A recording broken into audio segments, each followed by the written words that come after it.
오늘 평화방송 한다고 마사지를 받으려고 그랬는데 마사지 예약한 사람이 까먹고 집에 휴가를 가버렸다고 그러더라고요. 그래갖고 이제 직원을 바깥에서 내 운전하는 직원을 한 30분 정도 기다리는데 그 성균관대학, 수원에 성균관대학이 있는 데인데 그 수많은 젊은 여대생들이 확 지나가더라고요. 그런데 참 슬픈 건지 좋은 건지 모르겠는데 지나만 가지 얼굴이 안 보여. 눈이 이게 침침해 갖고요. 이쁜 여자가 안 보여. 이쁜 여자가. 그것도 한편으로는 참 좋다 그런 생각도 들더라고요. 근데 이제 30분을 내가 길에서 기다리다가 직원이 뭐 때문에 잘못돼 갖고 늦게 도착을 했는데 내가 딱 탔는데 우리 직원이 그러는 거예요. 지금 왜 신경질을 안 부리세요? 그러더라고요. 근데 부리고는 싶은데 기운이 없어. 신경질 부릴 기운이 없어. 그래서 나이를 먹는 게 좋은 면도 있구나. 사소한 것에 신경이 점점 멀어지는 참 좋은 것도 있구나, 이런 생각이 들어요. 우리 인생에는 궁합이 맞는 사람이 있어요. 이거 아주 중요합니다. 나하고 궁합이 맞는 사람이 있어요. 저는 내 인생에 참 궁합 맞는 사람들이 많은 편인데 내 인생 가장 궁합 잘 맞았던 분은 2012년에 돌아가신 87세에 돌아가신 김창린 필립보 신부님이 나하고 궁합이 제일 잘 맞았던 신부님이에요. 근데 이 신부님은 내가 신학생 때 별명이 호랭이 신부님이에요. 호랭이 신부님. 호랭이 신부님인데 얼마나 무서웠느냐 하면은 미사 딱 문 딱 잠궜어요. 미사 시작하면은. 그리고 미사 때 움직이잖아요. 그 자리에서 쫓아냈어요. 나가라고. 미사 때 움직이면은. 조금도 떠드는 걸 못 보셨어. 조금만. 만약에 애가 뛰어다닌다 그럼 애 3살 4살도 욕을 바가지로 얻어먹어. 욕을. 그리고 그 엄마는 말할 것도 없고. 하면은 내가 그 신부님 철산성당 보좌 신부로 있을 때인데 미사를 하는데 꼬마가 저 앞에서부터 오는 거야. 모든 교우들이 얼음이 됐어요. 혼날 거 이제 시작이 되니까. 근데 신부님 딱 미사다 멈춘 거예요. 얘는 아무것도 모르고 막 3살 4살짜리가 오는 거야. 근데 딱 신부님이 입이 참 북한 분이라 거치세요. 이 애새끼 엄마 누구냐고. 나오라고. 이 거룩한 미사에 이렇게 애새끼를 막 놔두고 이 엄마 나오라고. 근데 진짜 중요한 거는 그 엄마가 끝까지 안 나왔다는 거야. 너무 무서우니까 못 나온 거야. 그래서 누가 데리고 나갔느냐면은 미사 봉사자가 데리고 나간 거예요. 그래서 그 엄마 1년 동안 뭐라고 그랬냐면 저거 엄마이길 포기한 인간이라고. 저기 엄마냐고. 그만큼 무서웠어요. 이 신부님은 참 원칙적인 분이세요. 신앙에 애누리가 없는 분이에요. 그리고 내가 보좌 신부 때 이렇게 보면은 판공성사 이제 한참 하잖아요. 그럼 우리 그때는 신자가 14,000명이었어. 그러면은 고해 성사를 주면은 신부님 고해 들어가면 혼이 나니까 신부님 고해소는 안 들어가는 거예요. 그 내 고해만 나가보면 막 신부님 없어. 그 신부님 기다리다가 딱 나와갖고 이리 와 소리를 질러요. 그럼 저 끝에 있는 사람들이 어쩔 수 없이 가. 신부님 고해소 들어가면 다시 이쪽에 와서 붙는 거야. 내 쪽에 와서. 그래서 내가 하루에 500명씩 성사를 준 적이 있어요. 하루에 500명씩. 그러니까 그렇게 성사를 많이 줘갖고 나중에는 어떤 보좌 신부 때 어떤 병이 걸렸는지 하도 이걸 많이 하다가 이제 한 번은 문을 열고 고해를 듣는데 대답이 없는 거야. 그래서 왜 고해를 안 하냐고 눈을 떠봤더니 내 침대에서 옆에 창문을 열고 이러고 있더라고요. 창문을 열고. 그렇게 무서운 신부님이었는데 참 편안했어요. 그래서 신부님 내가 평창의 성 필립보 신부님 본명이 필립보예요. 김창림 필립보. 신부님 나 생태마을 꾸미고 싶다고.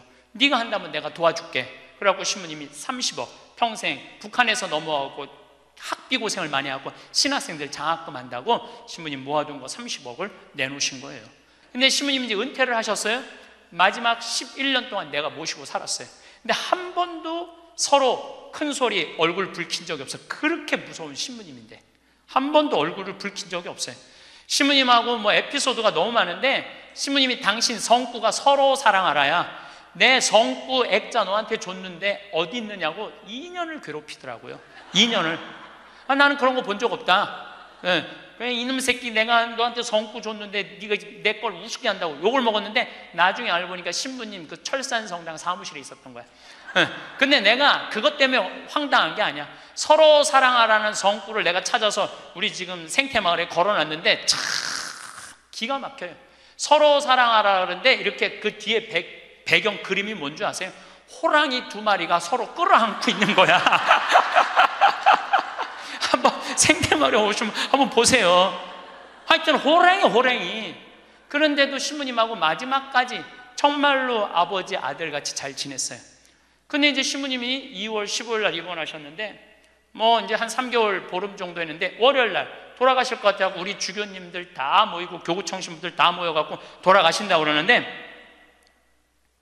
신부님이 안 돌아가시는 거야. 밤 12시가 돼도.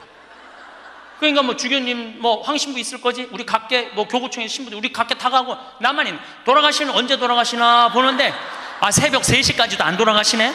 나는 다음날 강의 있는데 라고 신부님 하여튼 나 지금 바빠서 간다고 가는데 이틀 지났는데 느낌이 이상해. 그래서 부관장 신부한테 야, 네가 나머지 다 해라. 나 아무래도 신부님 돌아가실 것 같다. 그래서 이제 수원 빈센트 병원에 왔어요. 딱 왔는데 신부님이 이틀 동안 혼수 상태에 계시더라고. 그래서 내가 신부님 귀에다가 이렇게 말했어요. 신부님 이제 가셔라. 신부님 힘든데 신부님도 가셔야지. 신부님도 편안하고 나도 힘들어 죽겠다 왔다 갔다 그랬는데 신부님이 눈을 딱 뜨는 거예요. 얼마나 놀랬는지 몰라요. 죽으라고 그러는데 눈 뜨니까 얼마나 내가 놀래. 그랬더니 그 신부님 모시는 자매가 그러더라고요. 부부가 아유 저거 보라고 이틀 동안 그렇게 많은 신부님들이 그렇게 많은 그 은인들이 지인들이 와서 신부님 눈 뜨라고 그래도 눈 한 번 안 뜨더니 저 사랑하는 신부가 왔고 신부님 이제 가시라고 그러니까 눈 뜨는 거 보라고. 신부님 매일 저를 위한 미사를 하셨거든요. 매일매일. 그래서 내가 이제 신부님한테 그랬죠. 신부님 평생에 내 바람막이 돼주시고 나 행복하게 해줘서 너무너무 감사하다고. 나는 사제 생활은 정말로 반은 신부님 때문에 행복하게 살았다고. 여기 이제 내가 그날 다 오라고 그랬거든요. 신부님 지인들 다 눈 한번 마주치라고. 신부 눈 다 마주치시더라고요. 그러더니 나하고 딱 눈을 마주치시면서 돌아가시더라고요. 그래서 신부님이 내 품에서 돌아가셨어. 그러니까 신부님은 나하고 궁합이 맞은 거죠. 그래서 난 그분하고 평생 참 행복하게 살았어요. 여러분들도 마찬가지예요. 여러분들하고 궁합이 맞는 사람이 있어. 제가 늘 강의 때 말씀드리지만은 우리가 모든 사람 사랑하기 쉽지 않아요. 근데 문제는 동그란 사람들이야. 마음이 예쁜 사람들은 모든 사람 사랑하려고 그래요. 난 그 사람들이 제일 짜증나는 사람들이에요. 모두 사랑하려고 덤비는 사람들. 예수님은 모두 사랑하라고 그런 적이 없어요. 서로 사랑하라고 그랬죠. 이제 모두 사랑하라고 그랬어요. 여러분도 오늘 이후부터 서로 사랑하세요. 근데 이 동그란 사람 얘기 이제 뭐 내가 옛날에 화가 나십니까에도 말씀드렸지만 동그란 사람들은 뭐가 있냐면 예수님 사랑하는 마음이 이쁘니까 남 상처 주는 걸 못해. 왜냐하면 예수님한테 미안하니까 남 상처 주는 걸 못하는 거예요. 동그란 사람이 대림절 맞이하고 예수님 성탄 맞이하고 빠마를 탁 했는데 삐죽한 놈이 와서 한마디 해요. 빠마를 왜 그렇게 했어? 얼굴이 떡판 같잖아. 그러면 동그란 사람은요 가슴에서 피가 떨어져요. 안 그래도 얼굴 둥글럽적해갖고 스트레스 받는데 떡판이라고 그러면 얼마나 상처를 입어요. 그런데도 동그란 사람은 그 삐죽한 사람한테 싫은 소리 못해요. 기껏 햄대는 소리가 그러게 이번에 하다가 보니까 이렇게 나왔네. 다음에 내가 잘할게. 뭘 잘못했다고 다음에 잘한대. 그리고 어디 가서 우느냐면 성당 가서 운다니까요. 여기 있는 분들 많아. 그런 분들 동그란 분들 많아. 맨날 울면서 상처 입고. 그래서 동그란 사람들 보면 여기에 구멍이 뽕뽕뽕뽕 나인 사람 많아요. 보면은. 그래서 동그란 사람들이랑 상담을 해보면은요 정말로 겉보기는 예쁜데 상처는 다 받은 사람 많아. 그러니까 동그란 사람은 삐죽한 놈 만나면 안 돼요. 삐죽한 놈은 누구 만나게 해주면 되냐면 별난 놈 만나게. 별난. 찔러도 안 찔리는. 파마를 왜 그렇게 해서 얼굴 떡판 같잖아. 그럼 별난 사람은 뭐라고 그러느냐면은 너나 잘하고 다녀. 너나 남 챙겨내지 말고. 그럼 이 사람 상처 안 입어요. 상처 안 입는데 동그란 사람들이 상처를 입는다니까. 그래서 여러분들은 지금 50, 60 되신 분들, 여러분들 앞으로도 50년, 60년 인생 더 살아야 돼요. 미운 사람이랑 뭐하러 힘들게 가요? 내가 마음에 드는 사람, 좋은 사람이랑 가셔야죠. 그래서 오늘 이후부터, 아까도 제가 멘토 얘기했지만은 우리가 멘토를 잘 만나야 돼요. 그래서 저는 막 보면은 성격 까칠한 사람들 가능한 한 안 만나요. 연락도 안 하고. 내가 좋은 사람들은 난 연락 많이 해요. 전화도 많이 하고 밥도 자주 먹고 참 좋은 것 같아. 우리 나한테 생태마을 꿈이라고 100억 주고 잠비아에 100억 준 우리 83살 된 우리 은인한, 저는 한 달에 한 번 전화해서 꼭 같이 밥 먹어요. 우리 어머니 아버지도 한 달에 한 번 꼭 같이 밥 먹고, 내가 좋은 사람만 난 전화해서 밥 먹어. 굳이 삐죽한 애 전화해갖고 내가 예수 그리스도의 이름으로 저 사람을 사랑하고야 말리라, 난 안 그런다 이거야. 내가 40이 돼서 제일 감사한 것 중에 하나가 미운 사람이 하나도 없는 거예요. 그리고 미운 사람이 없다 보니까 마음에 평화를 많이 찾게 되더라고요. 근데 문제는 마음에 안 드는 놈들은 너무 많아. 근데 여러분들 인생 살면서 모든 사람들이 마음에 들 수 있을까요? 그건 불가능해요. 다 달라. 다 달랐는데 어떻게 나하고 생각이 다르다고 미워할 필요까지 있느냐 이거예요. 그냥 네모난 놈은 네모난 대로, 세모나면 세모난 대로, 동그라면 동그란 대로 인정해 주면 돼요. 그리고 제가 40이 들어서 제일 감사한 것 중에 하나가 30대 때는 일일이 다 지적해주고 가르쳐야지 속이 편했는데 40대는 안 그래요. 왜 안 그러느냐면 귀찮아. 그런 거를 일일이 다 신경 쓴다는 것 자체가 귀찮아요. 그런 것까지 신경 쓰고 살 필요가 없는데 뭐하러 그렇게 크고 세세한 것까지 관심을 갖고 사느냐 이거예요. 그래서 40 부록이 되면서 유혹도, 흔들림도, 의심도 별로 없어진 것에 대해서 너무너무 감사하다는 거죠. 50이 지천명이야. 50이 지천명. 50이 되면은 뭐 해야 되느냐면 하늘의 뜻을 아는 나이야. 49까지는 세상에 관심이 많았다면 50부터는 어디에 관심이 많아야 돼? 하늘나라에 관심이 많아야 돼. 여러분들은 49까지는 세상에 속해서 살았어. 세상 일을 많이 하고 살았어요. 그럼 50부터는 이제 내가 이제 어디 갈 거야? 하늘나라 갈 거 아니야 이제? 이제는 갈 날이 점점 다가오잖아요. 그러면 하느님의 뜻을 알라고 해야 되지 않아요? 하느님의 뜻을. 제가 미사 기도문 중에 너무 좋아하는 기도문이 있어요. 하느님 아버지, 성찬의 전례 때예요. 저희가 그리스도의 죽음과 부활을 기념하며 생명의 빵과 구원의 잔을 봉헌하나이다. 또한 저희가 아버지 앞에 나와 봉사하게 하시니 감사하나이다. 많이 들어봤죠? 또한 저희가 아버지 앞에 나와 봉사하게 하시니 감사하나이다. 저는 반장, 부반장, 줄반장도 해봤던 적이 없어요.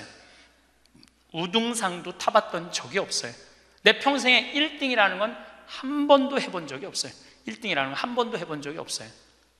그런데 나같이 부족한 인간이 오늘도 이제 미사 같이 봉헌하겠지만은 이 많은 교우들한테 기도를 바쳐 올릴, 또한 아버지 앞에 나와 이 많은 교우들을 위해서 미사 드리게 해주는, 또한 아버지 앞에 나와 봉사하게 해주시니 감사나이다. 난 너무너무 영광스러운 거야. 아버지 일을 하는 것에 대해서 너무 감사하는 거야. 30대 때는 하느님의 이름을 빌려서 내 일을 했어요. 30대 때는 어땠냐면 뭐가 진행이 안 되면 성질을 있는 대로 부렸어요. 30대 때는. 근데 요즘은 막 일이 진행이 안 되잖아요. 그럼 딱 내려놔요. 그리고 이렇게 말합니다. 당신이 원하는 게 아니네. 그거 딱 내려놔요. 당신이 원하는 일이면, 하느님 당신이 원하는 일이면 되겠지.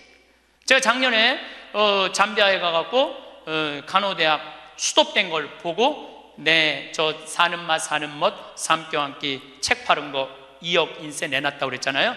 그래갖고 교우들한테 1,000만 원씩 30명만 도와달라고 그랬잖아요.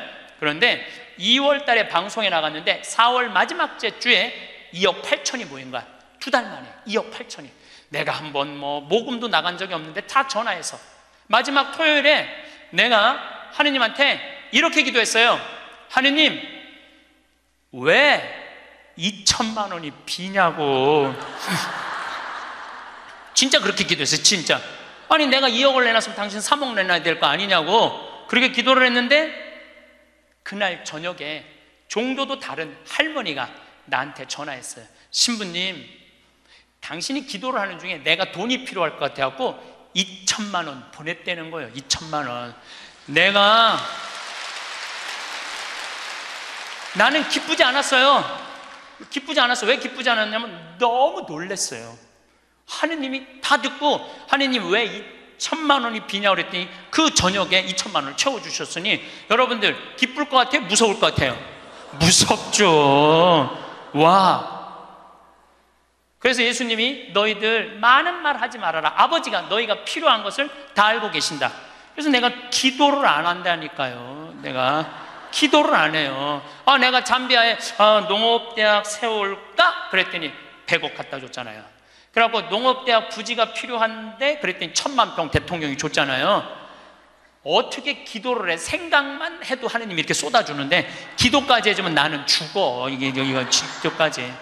근데 나는 어떤 믿음이 있느냐면 지천명, 하늘의 뜻을 알아요. 하느님이 원하는 일이면 된다. 예. 그리고 이제 잠비아에 제가 이제 4년을 다니면서 돈도 많이 이제 그 신학교, 잠비아를 쭉 다녔는데 내가 너무너무 놀란 거는 잠비아의 신자가 500만 명이에요. 그리고 내가 다니고 있는 은돌라 교구는 신자가 100만 명이야. 100만 명. 근데 신학교가 없는 거야. 잠비아의 신학생은 지금 480명이 있대요. 근데 기숙사가 없는 거야. 1, 2학년이 뭐 철학과 이렇게 다니고 이상하게 하여튼 신학 과정이 있더라고. 그래서 은돌라 교구의 반달 주교님께서 나한테 요청이 왔어요. 우리 여기 잠비아에 신학교를 좀 줘달라고. 근데 그 신학교 짓는 거 어렵잖아. 땅 이미 1000만 평 있고 10억이면 신학교 짓거든요. 10억이면 벌써 100억 기증 받았고, 나는 농업대학만 할 생각을 했지 그 신학교 줘줄 생각을 안 했거든요. 근데 생각해보니까 이거 신학교 짓는 거 이게 정말로 의미 있는 일이구나. 이게 누구의 뜻이냐? 1000명이라는 거야. 하느님의 뜻이구나. 그래서 요즘 이제 신학교를 이제 설계를 다 끝냈어요. 신학교 설계도 다 끝났어. 그래갖고 짓는데 이제 반달 주교님이 지난 9월달, 10월달에 한국에 들어오셨어요. 근데 또 마침 우리 수원교구의 이용훈 주교님께서 그러면은 저도 그렇죠. 우리 수원교구 주교님 이름으로 책임지고 끝까지 져주기로 두 주교님께서 사인을 딱 했어. 내가 그걸 보면서 그래, 하느님이 이렇게 역사하시는구나, 그런 걸 느끼면서 내 일을 하는 게 아니라 이제 누구 일을 해? 하느님의 일을 해. 하느님의 일을 하니까 내가 책임질 필요 있어요, 없어요? 없어. 누가 책임져야 돼? 하느님이 책임져야 돼. 그야말로 내 기도는 배째라야. 줄래면 주고 말래면 말아라. 그런데 잠비아에 이번에 미국 교우들이 20명이 따라왔어요. 그런데 참 그 사연이 기가 막히더라고요.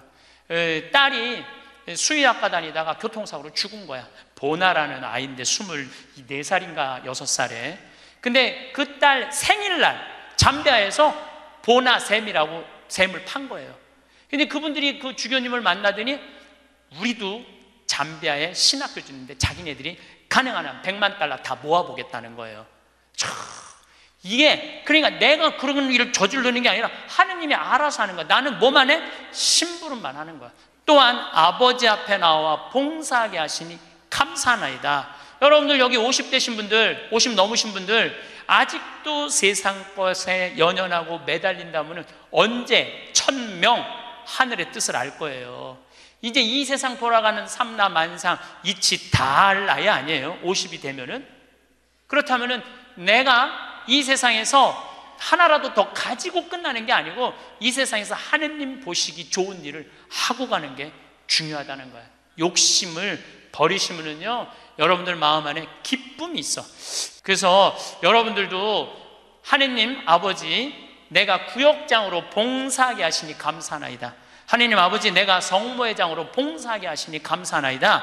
하느님 아버지, 내가 반장으로 봉사하게 하시니 감사하나이다. 이렇게 기도해야 돼. 근데 50이 돼갖고 기껏 텐대는 소리가 하느님 이번에 프레스티움 단장 안 하게 해주시니 감사하나이다. 이러면 안 된다는 거예요.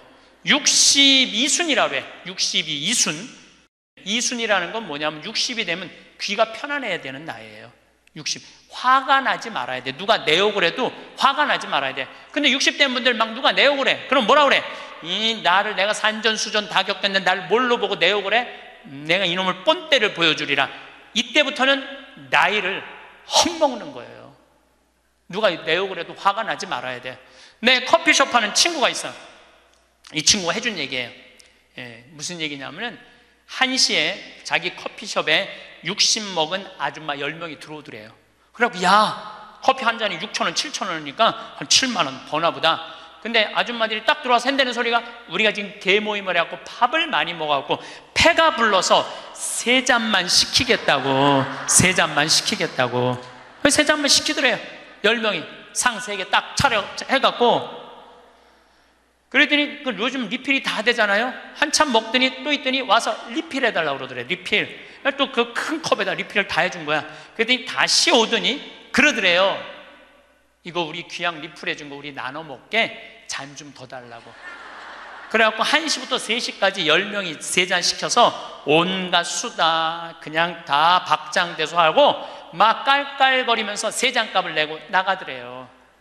너무 가슴이 아프더래요.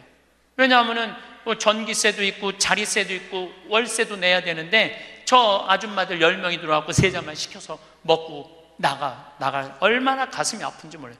여러분들 돈이 없으면은 막심 골드 그 150원이야 스틱 커피 그거 10개 사면 1,500원이야. 그럼 보온병 사다가 종이컵 사다가 종이컵은 안 되지만은 그냥 그 앞에 공원이거든. 그거 먹으면 되지. 왜 그 남의 상처를 이걸 뭐라고 하냐면은 나이값도 못한다고 그러는 거야. 늙으려면 어떻게 늙어? 곱게 늙어. 늙으려면 곱게 늙어야 돼. 나이를 먹으려면은 제대로 먹어야 된다는 거예요. 나는 그래서 우리 직원들 장 보러 나갈 때 절대 못 깎게 해요. 돈 못 깎게. 그거 300원, 400원 깎아서 뭐해? 우리 직원이 지난번에 그러더라고. 자기가 저기 막 호박을 20개를 사는데 한 푼도 안 깎길래 하나 더 얹어주더래. 더 얹어주길래 이거 우리 신부님이 깎지 말라고 그런다고. 깎지 말란다고 그래. 나도 농사 짓는 사람이라요. 참 그 농사가 얼마나 어려운데. 할머니들이 두릅 따 갖고 나오고 쑥해 갖고 나오는 거 뭐 300원 깎는다, 200원 깎는다 그래도 안 깎아주면 또 그냥 건너 갖고 사고 돌아다니면서 상처는 다 주고 다녀. 그리고 나 돈 아꼈다고. 참. 그 정도로 200원, 300원 깎고 돈 아낄 정도로 돈이 없으면은 그냥 집에 가만히 앉아 있어. 돌아다니지 말고. 예. 그래서 나이값을 해야 된다는 거예요. 나이값. 늙으려면 어떻게 늙어? 곱게 늙어야 돼. 늙으려면. 그리고 60이 되면은 이순이라는 게 뭐냐면은 누가 내 욕을 해도 화가 나지 말아야 되는 것뿐만 아니라 이해 안 되는 게 없어야 돼요. 삼라만상 우주 아까 1000명이라고 그랬잖아요. 1000명 안에는 우주 만물의 조화까지 다 알아야 돼. 그 60이 되면은 이해 안 되는 게 없어야 돼. 내가 60대신 분 중에 너무너무 멋있는 분 한 분을 알고 계세요. 난 그분 지금 얼굴도 본 적이 없는 분이에요.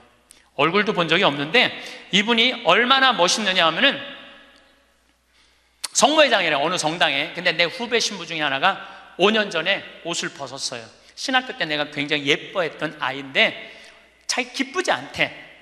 사제로서 기쁘지 않대. 사제로서 기쁘지 않으니까 미사를 드릴 수가 없는 거예요. 그거 여자 문제보다도 더 고통스러운 거예요. 내가 사제로서 기쁘지 않아. 그래서 나는 더 이상 제사를 드릴 수 없다. 그래서 옷을 벗고 나간 거야. 이 신부는 혼자 쭉 사는 거죠. 근데 그 본당 신부였을 때 성모회장님이었대. 성모회장님이었는데 이 신부님이 5년 동안 혼자 사는 걸 알고 딸이 36인가 37이래. 딸한테 그랬대요. 너 그 신부님 알지? 알고 있대. 근데 그 신부 옷 벗은 거 알지? 알고 있대. 근데 너 지금 시집도 안 가고 혼자 사니?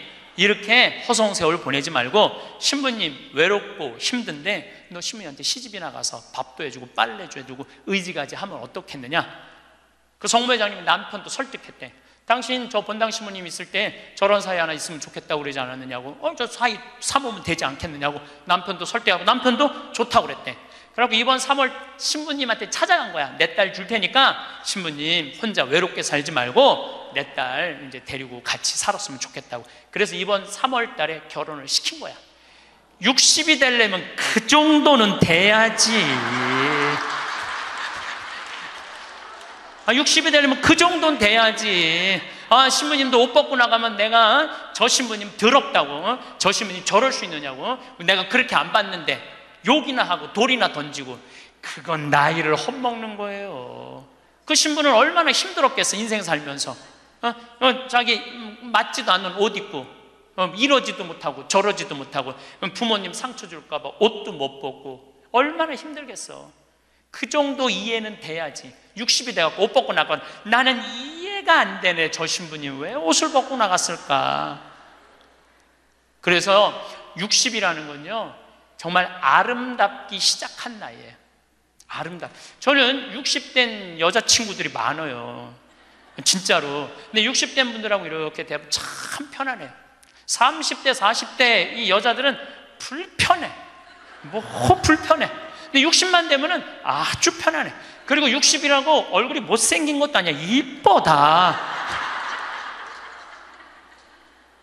60은 내가 보기에는 아름답기 시작한 나이에요. 아름다운 모습으로 나이를 들어가는 거, 누가 뭐라 그래도 받아들이고 포용할 수 있는 따뜻한 나이가 저는 60이 아닌가 싶어요. 70이 종심소욕 불육이라고 그래요. 뭐라 그러면 70이면 마음을 따른, 욕구가 일어나는 마음을 따라도 법에 어긋남이 없는 나이야. 그러니까 내가 한 70 넘은 분이 내가 욕심껏 행동을 해도 그게 법에 어긋나지 말아야 돼. 다시 말해서 좀 쉽게 얘기하면, 우리 천주교 교우들 알아듣기 쉽게 말하면 70에 내가 하는 행동이 하느님이 하는 행동하고 똑같아야 돼, 70은. 근데 70된 할머니들 막 잔치집에 갔는데 그냥 부친 게 맛있다고 꼬쟁이에, 그 집에 뭐 부친 게 남든 뭐 모자라든 상관하지 않고 꼬쟁이에 싸갖고 막, 그게 이제 늙으려면 곱게 늙으려는 거예요. 그러면 안 된다는 거예요. 70. 불류구라는 게 뭐냐면 자야, 예. 자가 넘침이 없는 거.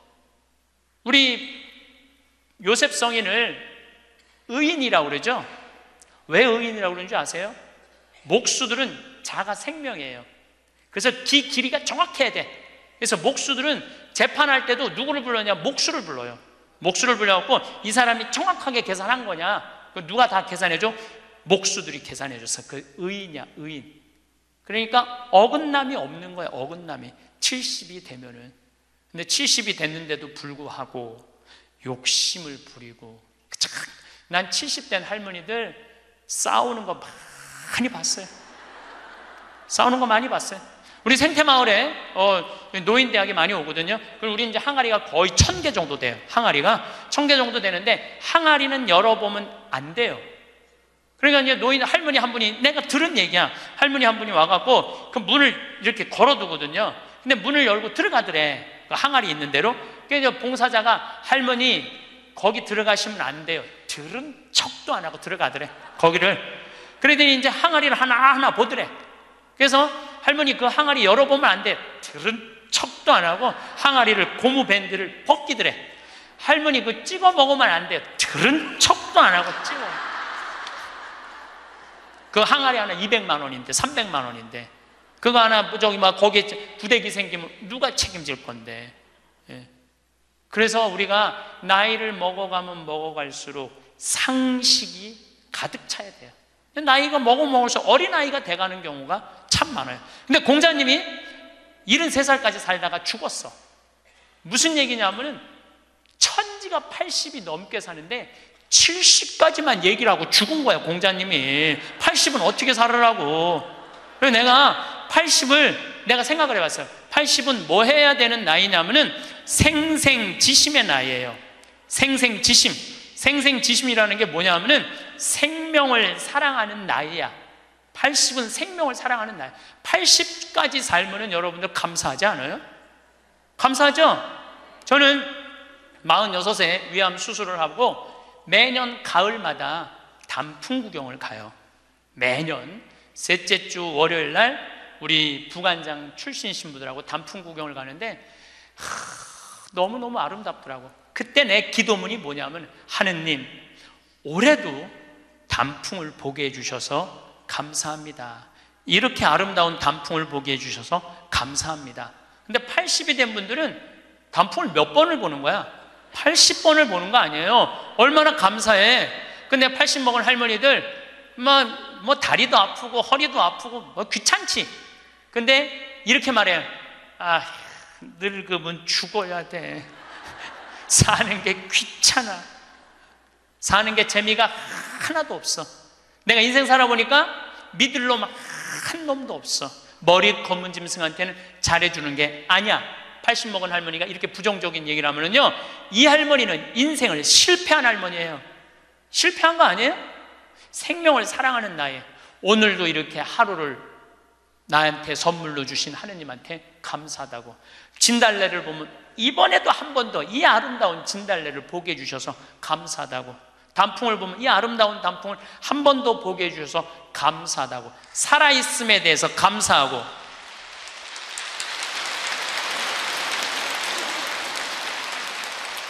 생명에 대해서 사랑하는 마음. 예.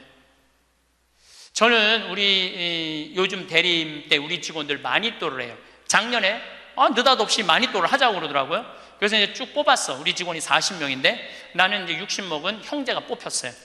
근데 한 달 동안 그 형제만을 위해서 기도한다는 게 좀 그렇더라고요. 왜냐하면 내가 40명의 목자인데, 그래서 내가 매일 한 명씩 이름을 부어서 묵주기도 5단을 해줬어요.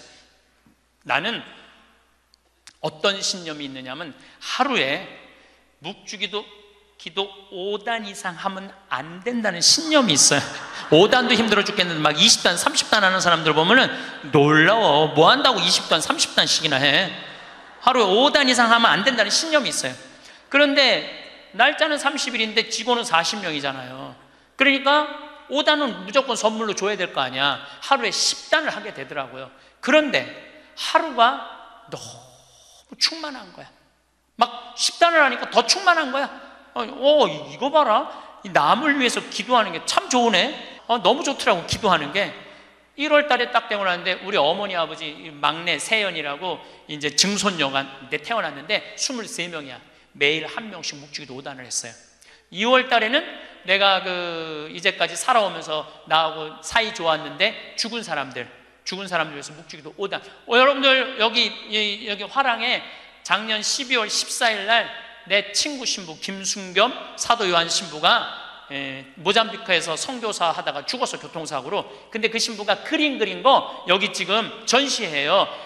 난 그렇게 그림 잘 그리는지 몰랐어. 지금 아까 내려왔다 왔는데 너무 그림 잘 그리더라고. 우리 순겸이 신부, 뭐 성모님이 너무 사랑하지만 천당 가게 해달라 그러고, 또 안토니오 신부, 여러 신부들, 또 내가 글라라, 여러 하여튼 죽은 사람들 한 달 동안 기도해 주니까 기분이 내가 너무 좋더라고. 그래서 3월 달부터, 올해 3월 달부터는 이제까지 어려서부터 지금까지 나한테 잘해줬던 사람을 위해서 묵주기도를 맨날 해요. 그리고 나 한 메시지 보내요. 내가 너 위해서 오늘 묵주기도 했다고. 알아야 될 거 아니야. 내가 그렇게 힘들게 묵주기도 5단 했는데 알아야 될 거 아니야. 근데 다 못했어요. 신부님 미운 사람 없어요? 여러분들, 내 가슴이 얼마나 넓다고 미운 놈까지 다 고이 간직해야 돼? 그렇지 않아요? 여러분들, 미운 사람 꼭 가슴에 간직해야 돼요? 미운 사람 빨리 빼버리세요. 그리고 어떤 사람만 간직하면 돼? 좋은 사람, 소중한 사람만 하면은 그러게도 우리 인생은 벅차요. 내가 6.25 전쟁 똥구멍이 찢어지게 가난할 때 그때 내 돈 떼어먹고 도망간 놈, 내 상처 준 놈 그냥 기억할 필요가 뭐가 있냐 이거예요. 80이 돼서 이제까지 큰 사고 없이 6.25 넘어오고 그 힘든 거 다 넘어와서 지금 살면은 오늘 하루 밥 세끼 먹으면 감사하면 돼요. 그래서 80 되신 분들은 입에서 뭐가 나와야 돼? 감사가 나와야 돼. 제가 자신 껴안기라는 주제로 이야기를 이제까지 했습니다. 여러분들, 나 자신을 껴안을 줄 알아야지, 잘 살아요. 잘 살아야지 잘 죽을 수가 있어요. 그래서 15에 지우학하고 30에 립하고, 40에 부록하고, 50에 지천명하고, 60에 이순하고, 70에 불류구하고, 80에 생생지심의 단계에 내가 갔는가? 이걸 물어보자는 거예요. 나는 지금 어떤 단계인가? 나는 뜻도 안 세운 거 아닌가? 뜻도 안 세우고 공부도 안 하고 또 내가 섰다면은 어떻게 살아가야 될 것인가? 쓴 사람으로서. 그 나는 정말로 욕심 없이 유혹받지 않고 악의 유혹을 받지 않고 정직하게 살아가 주님 보시기에 좋게 살아갔는가? 그리고 하늘의 뜻은 내가 알고 있는가? 하늘의 뜻은. 그리고 마음이 평화롭게 이순하고 있는가? 내가 하는 행동이 하느님이 하는 행동하고 똑같은가? 그리고 생명을 사랑하는 나인가? 그걸 알아야 돼. 그러면은 그런 정도의 사람이 되려고 그러면 공부해야 돼. 신부님, 저는요 신학교 공부했죠, 환경공학 공부했죠, 그 다음에 글 공부했어요. 그래서 저는 한국문인 회원이고 국제 팬클럽 회원이에요. 물론 우리 가톨릭 문인 회원이에요. 그래서 글 쓰는 공부 많이 했어요. 제가 잘났다는 게 아니고 끊임없이 공부하는 걸 게을리하면 안 돼요. 저는 요즘 무슨 공부를 하느냐면 성서 공부를 하고 있어요. 안병철 신부님 사도행전 강의 참 열심히 들어요. 최승종 신부님 강의 참 좋아요. 끊임없이 들어요. 요즘 사도 바울에 대해서 공부 많이 해요. 정말로 재밌더라고요. 사도 바오로 보통 분이 아니야. 사도 바오로가 예수님이 30년에 돌아가셨는데 사도 바오로는 35살에 개종을 해요. 5년 동안 천주교 신자를 얼마나 많이 박해했는지 몰라. 5년 동안 집집마다 다니면서 잡아 감옥에다 가뒀어요. 집집마다. 스테파노 죽일 때 옷 들고 있었고, 그리고 다마스커스로 가다가 말에서 떨어지죠. 예수님이 사울아 사울아 왜 나를 박해하느냐. 그리고 35년서부터 45년까지 10년 동안 돌을 닦아요. 돌을. 그리고 바오로 사도는 안티오키아 교회를 바르나바 사도하고 세우면서 46년부터 1차 선교, 2차 선교, 3차 선교, 4차 마지막 로마까지 가는, 그래갖고 64년에 죽어요. 그러니까 거의 60살 정도, 30년 동안 하느님 일 하다가 죽어. 33년 정확하게 33년. 내가 신학교 때 이런 거 몰랐어요. 요즘 공부하면서 알아. 공부하면서 너무 재밌더라고. 신부님은 팔자가 좋아갖고 대학 다니고 싶으면 대학 다니고, 대학원 다니고 싶으면 대학 다니고, 그 다음에 무슨 교수한테 글 배우고 싶으면 글 배우고. 신부님 팔자가 좋죠. 여러분들, 내가 팔자가 좋은 게 아니에요. 여러분들도 얼마든지 배울 수가 있어. 내가 지금 왜 이 핸드폰을 들고 왔다 갔다 하느냐면은 여기에 대학이 들어있어요.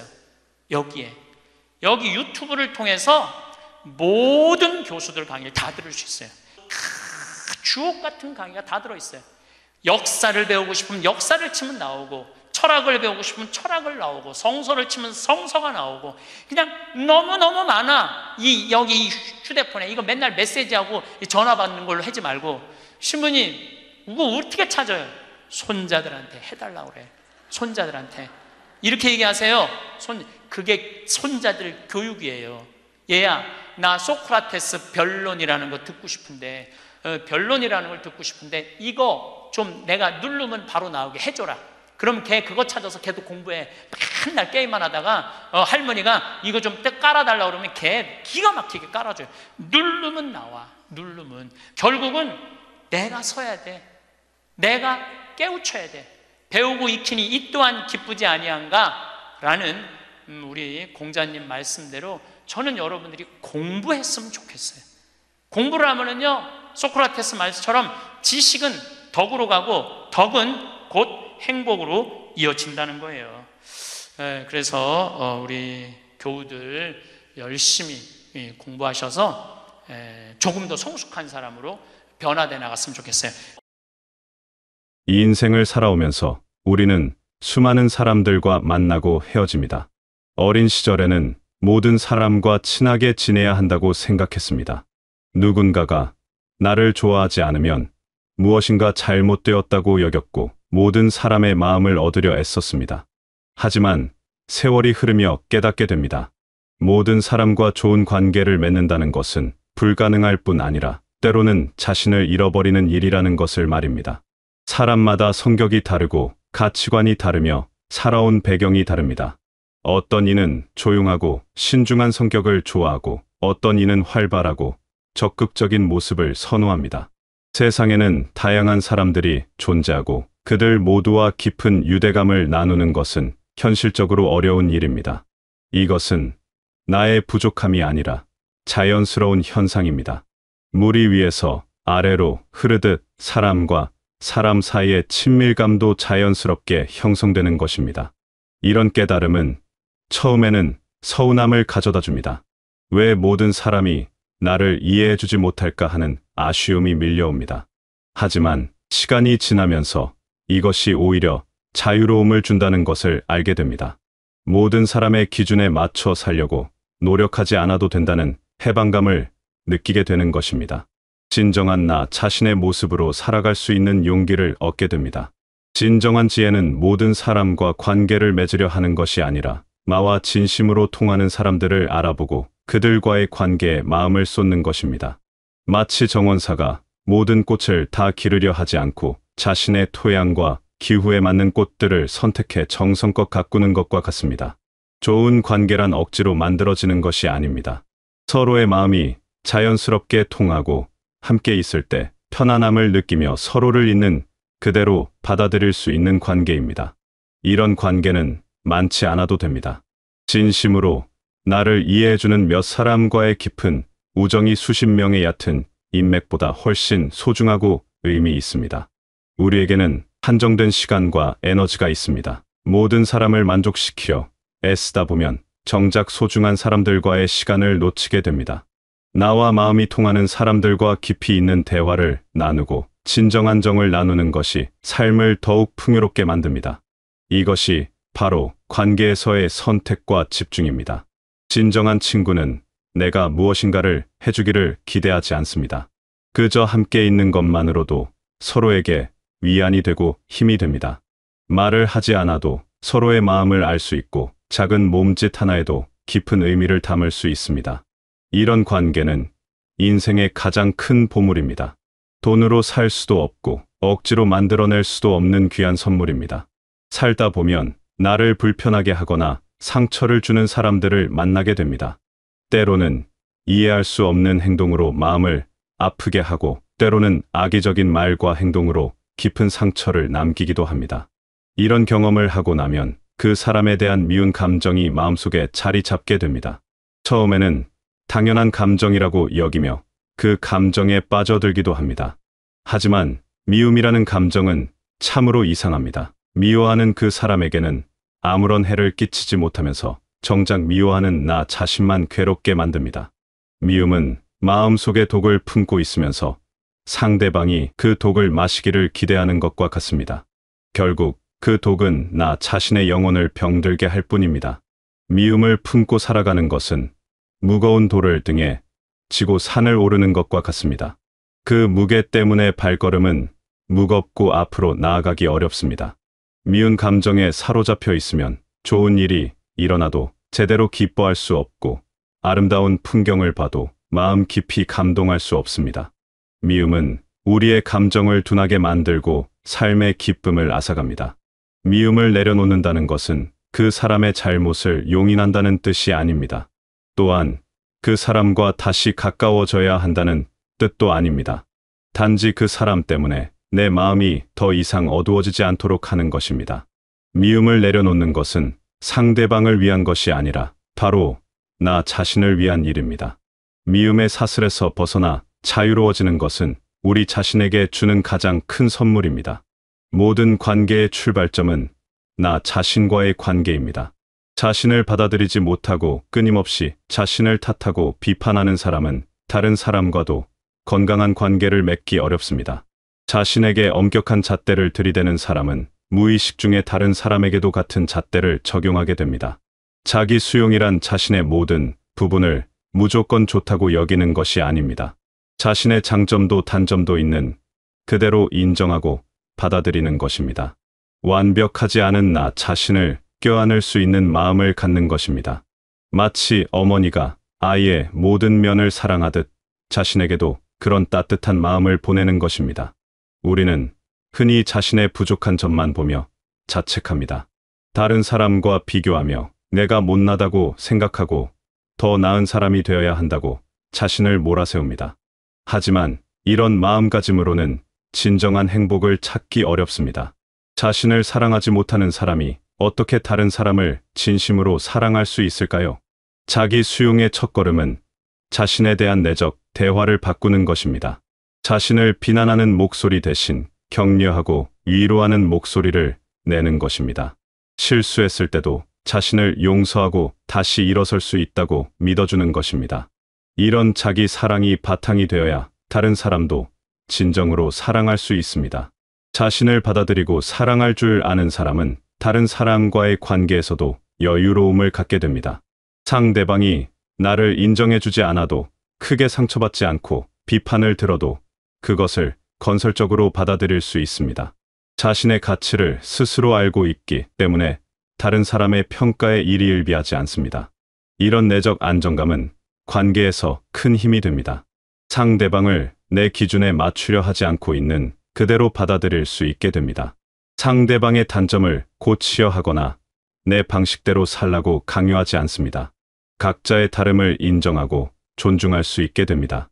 또한 자기 자신과 평화로운 관계를 맺은 사람은 혼자 있는 시간도 두려워하지 않습니다.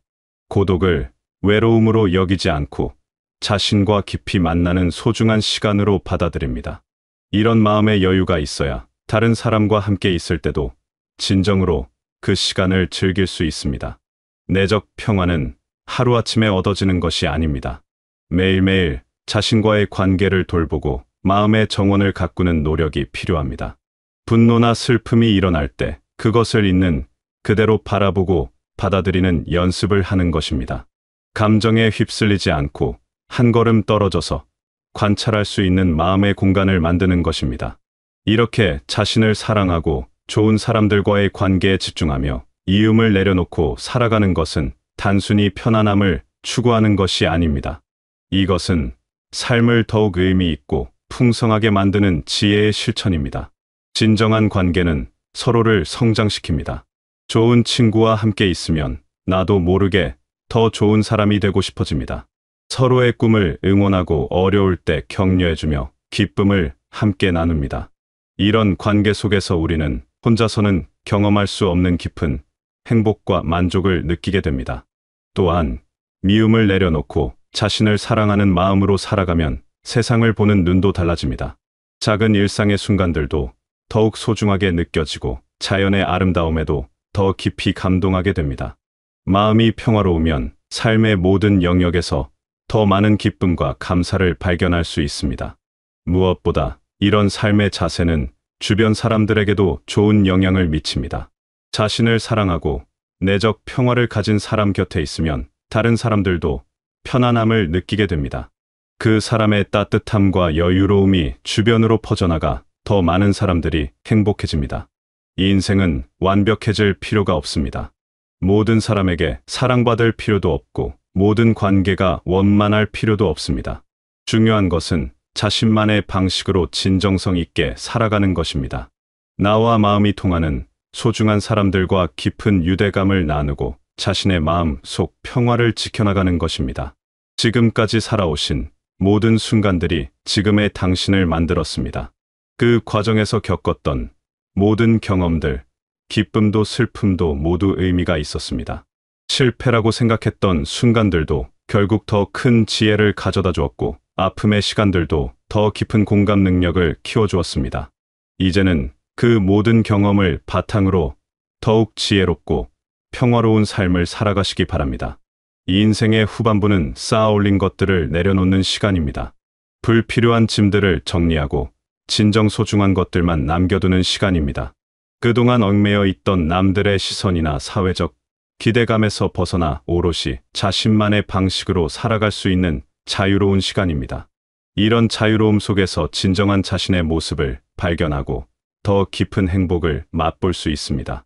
자신을 사랑하고 좋은 사람들과의 관계를 소중히 여기며 마음의 평온을 지켜나가시는 아름다운 여정이 되시길 바라겠습니다.